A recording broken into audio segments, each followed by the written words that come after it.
హిమాలయాలు అనగానే మనకి ఏం గుర్తొస్తోంది? ఎత్తైన శిఖరాలు, భక్తులతో కిటకిటలాడే పెద్ద పెద్ద పుణ్యక్షేత్రాలు కదా? కాని ఈ రద్దీకి, ఈ హడావిడికి చాలా దూరంగా ప్రశాంతతనే తన చిరునామగా మార్చుకున్న ఓ రహస్య ప్రదేశముంది. అదే కల్పేశ్వర్. హిమాలయాల ఒడిలో దాగియున్న ఈ అద్భుతమైన ఆలయం కథేంటో మనమిప్పుడు తెలుసుకుందాం. సాధారణంగా హిమాలయ ఆలయమంటే మనం ఇలా ఊహించుకుంటాం కదా, చాలా గొప్పగా, వైభవంగా. కాని కల్పేశ్వర్ అలా కాదు. చూట్టానికి చాలా సింపుల్గా ఉంటుంది. ఎందుకంటే ఇక్కడ ముఖ్యం ఆడంబరం కాదు, ఆంతరంగిక అనుభూతి. అంటే దైవంతో మనం నేరుగా మాట్లాడుతున్నామా అన్నంత దగ్గరగా, చాలా పర్సనల్గా అనిపిస్తుందన్నమాట. అయితే అసలు ప్రశ్నేంటంటే, ఇంత ప్రశాంతంగా, అందరి కళ్లకు దూరంగా ఉన్న ఈ ఆలయానికి ఎందుకంత ప్రత్యేకత? మిగతా హిమాలయ క్షేత్రాలకు, ఈ కల్పేశ్వర్కు అసలు తేడా ఏంటి? ఇక్కడే అసలు విషయం ఉంది. మనకు తెలిసిన కేదార్నాథ్ లాంటి పెద్ద పెద్ద పుణ్యక్షేత్రాలన్నీ చలికాలం రాగానే మూసేస్తారు. కాని కల్పేశ్వర్ ఏడాది పొడవునా 365 రోజులు తెరిచే ఉంటుంది. ఇంకో విషయం ఏంటంటే, ఇక్కడికి చేరుకోవడానికి రోజుల తరబడి కష్టపడి ట్రెక్కింగ్ చేయక్కర్లేదు. జస్ట్ ఓ చిన్న నడక అంతే. ఇది మనుషులు కట్టింది కూడా కాదు, పూర్తిగా సహజసిద్ధంగా ఏర్పడిన ఒక గుహ. బహుశా అందుకేనేమో ఇక్కడ జనాల సందడి కంటే ఏకాంతం, ప్రశాంతతే మనల్ని పలకరిస్తాయి. మరి ఇన్ని ప్రత్యేకతలున్నాయంటే ఈ ప్రదేశం వెనక ఖచ్చితంగా ఒక పెద్ద కథే ఉండి ఉంటుంది కదా? అవును, ఉంది. ఓ అద్భుతమైన పురాణగాథ ఉంది. అదేంటో ఇప్పుడు చూద్దాం. ఈ ఆలయం కథ మహాభారతకాలం నాటిది. పాండవులకు, సాక్షాత్తు ఆ పరమశివుడికి మధ్య జరిగిన ఒక రకమైన, చెప్పాలంటే ఒక దైవిక దాగుడుమూతల ఆట ఇది. ఆ ఆటలోంచే ఈ ఆలయం పుట్టుకొచ్చింది. మనందరికీ తెలిసిందే, కురుక్షేత్ర యుద్ధం ముగిసింది. పాండవులు గెలిచారు. కాని వాళ్ల మనస్సుల్లో శాంతి లేదు. బంధువులను, గురువులను చంపామన్న పశ్చాత్తాపంతో వాళ్లు అల్లాడిపోయారు.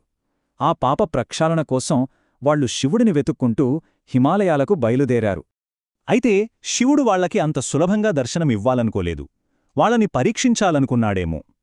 అందుకే వాళ్లనుంచి తప్పించుకోడానికి ఒక ఎద్దు రూపం దాల్చి భూమిలోకి అదృశ్యమైపోయాడు. కాని కథ అక్కడితో అయిపోలేదు. ఆయన శరీరం 5 భాగాలుగా 5 వేర్వేరు ప్రదేశాల్లో మళ్లీ ప్రత్యక్షమైంది. ఆ 5 పవిత్ర స్థలాల్నే మనం పంచకేదారాలు అని పిలుస్తాం. ఆ 5 భాగాలేంటంటే, శివుడి మూపరం కేదార్నాథులో కనిపించింది, ఆయన బాహువులు తుంగనాథులో, ముఖం రుద్రనాథులో, ఇక నాభి మధ్యమహేశ్వర్లో వెలిశాయి. మరి 5ది అదే కల్పేశ్వర్. ఇక్కడే ఆయన జటాజూటం అంటే శివుడి పవిత్రమైన జుట్టు దర్శనమిచ్చింది. అందుకే దీనికింత ప్రాముఖ్యత.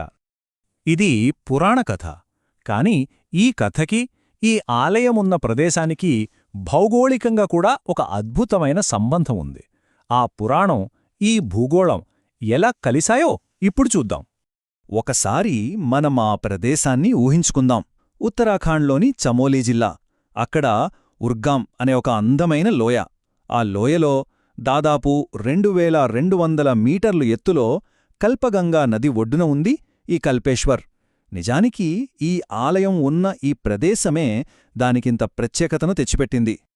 ఇందాక చెప్పుకున్నాం గదా, ఇది ఒక గుహా దేవాలయమని. అది యాదృచ్ఛికంగా జరగలేదు. హిమాలయాల్లోని ఆ భయంకరమైన చలి, మంచు తుఫానుల నుంచి ఈ పవిత్ర స్థలాన్ని కాపాడుతున్నది ఈ సహజ సిద్ధమైన గుహే. అందుకే కదా మిగతా ఆలయాలన్నీ మూతపడ్డా ఇది మాత్రం తెరిచే ఉంటుంది. చూసారా, పురాణం, భూగోళం ఎలా ఒకటయ్యాయో? సరే, ఇదంతా విన్నాక అక్కడికి వెళ్లాలనిపిస్తోంది కదా. మరి ఆ ప్రయాణం ఎలా ఉంటుంది?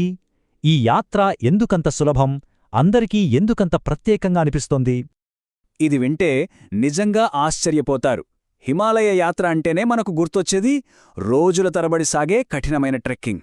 కాని కల్పేశ్వర్కి దగ్గర్లోని ఉర్గాం గ్రామం నుంచి కేవలం 2 మహా అయితే 3 కిలోమీటర్ల నడక అంతే. చాలా సులభమైన నడక. అందుకే ఇది దాదాపు అన్ని వయసుల వాళ్లు తేలిగ్గా పూర్తి చేయగలరు. మరి వెళ్లడానికి ఏ సమయం మంచిదంటే, వేసవిలో వాతావరణం చాలా బాగుంటుంది. ప్రయాణానికి బెస్ట్ టైం. వర్షాకాలంలో కొంచెం జాగ్రత్తగా ఉండాలి, ఎందుకంటే కొండచర్యలు విరిగిపడే ప్రమాదముంటుంది. కాని అసలైన అద్భుతం శీతాకాలంలోనే. బయట మంచు కురుస్తున్నా సరే ఆ గుడి మాత్రం తెరిచే ఉంటుంది. ఆ అనుభూతే వేరు. ఇక్కడ జరిగే అతిపెద్ద పండుగ మహాశివరాత్రి.